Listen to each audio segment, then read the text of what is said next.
Some people don't think grass be wet in the morning, but it do. Today, I'm going to recap a 2011 action fantasy film called I Am Number 4. The movie begins at night in a forest where two men are hiding. One of them hears noises and takes his machete to check out what's going on. Suddenly, they are attacked by unknown animals. While being chased by the monster, the young man, known as Number 3, tries to escape. However, he is caught by the Mogadorian commander, who snatches his necklace and executes him on the spot. The young man turns to dust and is lost in the atmosphere. The commander places the necklace around his neck along with others, suggesting that this young man is not the first victim.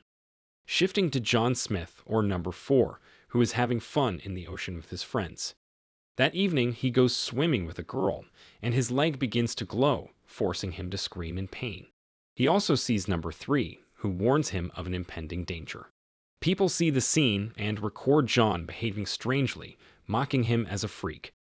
John wakes up on the beach and is joined by a man named Henry. Number 3 and John are young people with superpowers, and each of them has a protector who must do everything to protect them from mortal danger. Henry, his protector, notices the wound on his leg and realizes that Number 3 has been killed. As a result, he quickly takes John and departs from the coastal cottage, destroying all photographs with his friends before departing. During the trip, John states that he and 8 other gifted children with superpowers escaped from the planet Lorien after it was invaded by the Mogadorians, or Mog, the bald aliens seen earlier. Since the Mogs must kill the children in ascending order, the scars on his leg indicate that numbers 1, 2, and 3 have been killed. Now John is the enemy's next target, and Henry gives him a new identity, adding that he must remain hidden. They decide to move to an old house in Paradise, Ohio, for safety. There he comes across a poster of a football star named Bernie Kosser. A small lizard secretly follows them to the house. Henry tries to completely eliminate John from social media, so that the Mogs cannot track him down.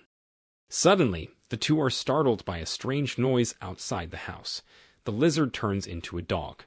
John chooses to keep him and gives him the name Bernie Kosser. Initially, Henry is against the idea, but John says it is just a dog and shows no threat.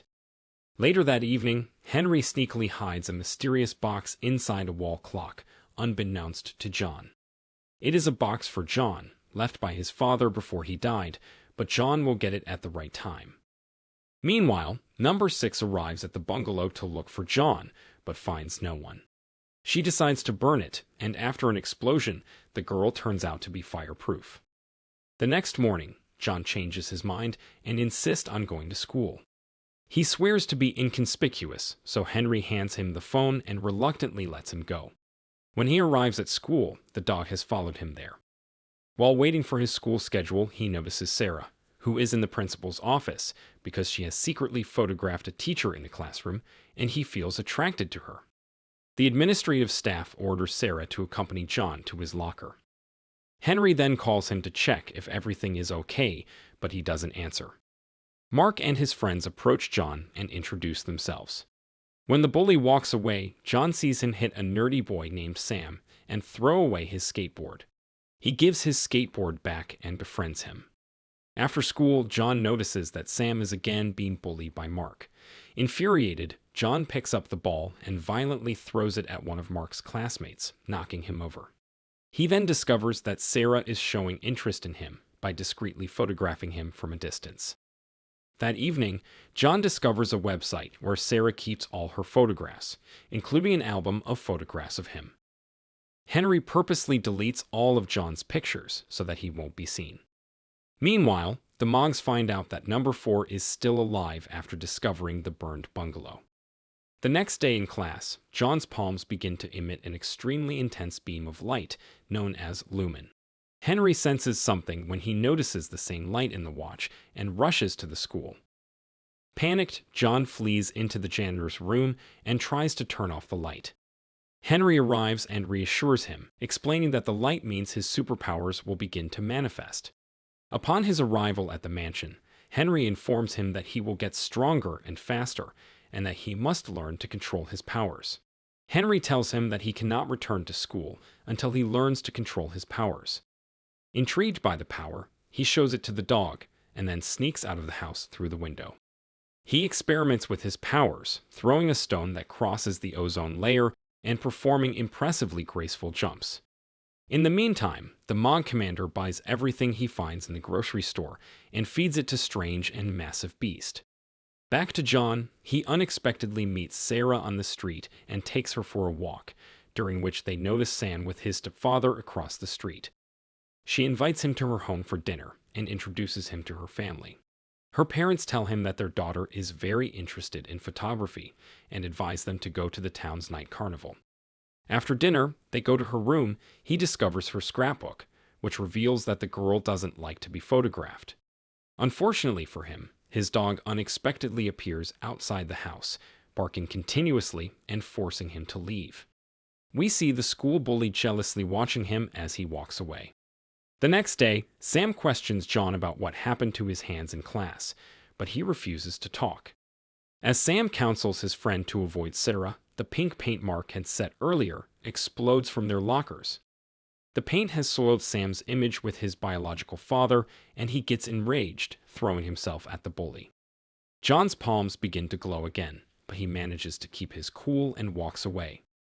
While cleaning himself in the bathroom, the nerdy boy tells him about his real father, who was obsessed with aliens and has mysteriously disappeared.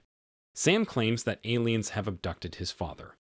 John spots Sarah in the school hallway, but decides to avoid her.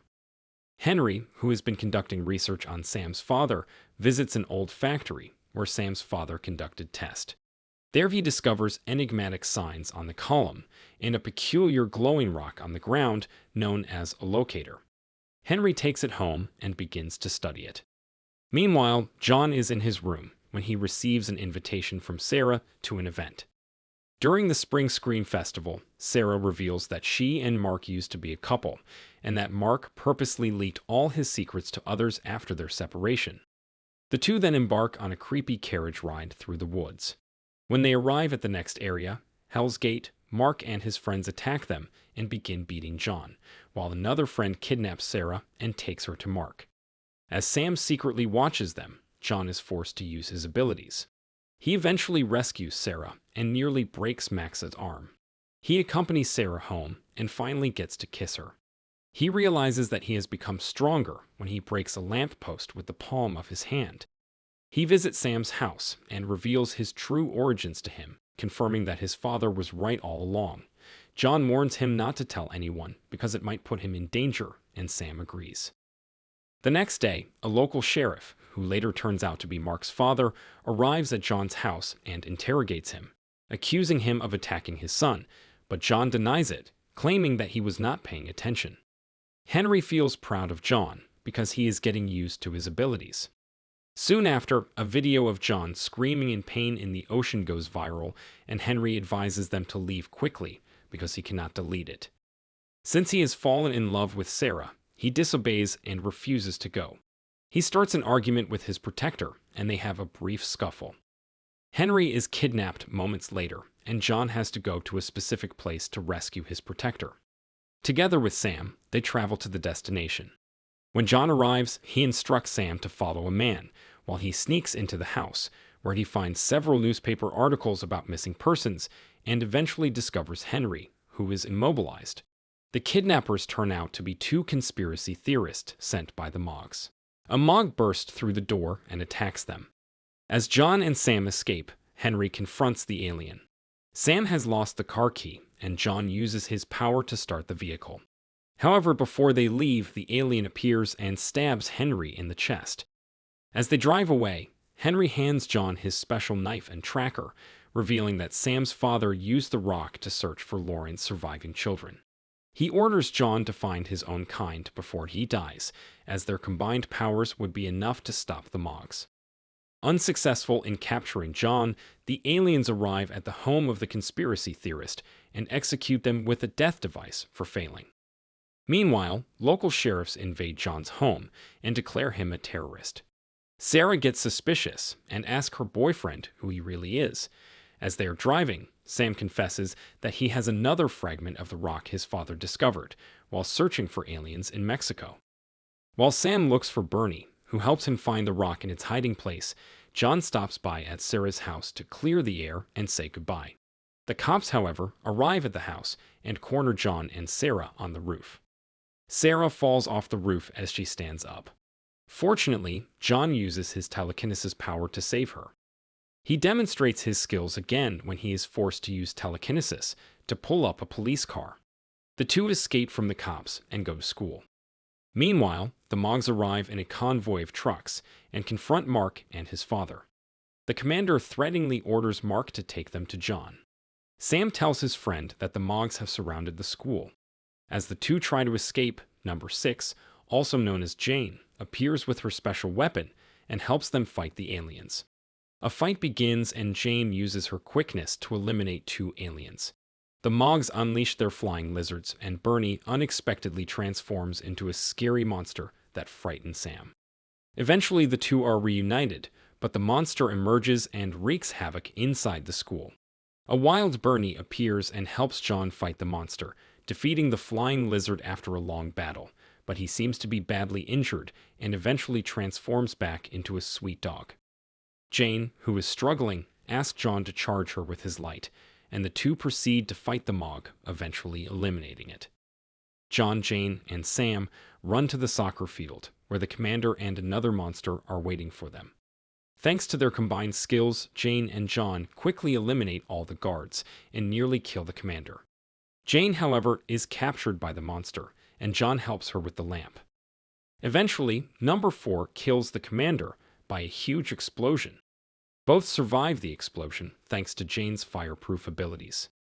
The next day, they manage to connect the Blue Rocks and find Lorraine's remaining children. Mark unexpectedly appears and gives John Henry's strange box. Sam joins the team, and John kisses Sarah for the last time. An injured Bernie arrives out of nowhere, and they all flee the town. If you enjoyed this video, don't be shy to hit the like button, and if you disliked it, hit the dislike button twice, just to be sure. It would be best if you watched the whole movie. Thank you very much for watching. Please subscribe for more videos like this.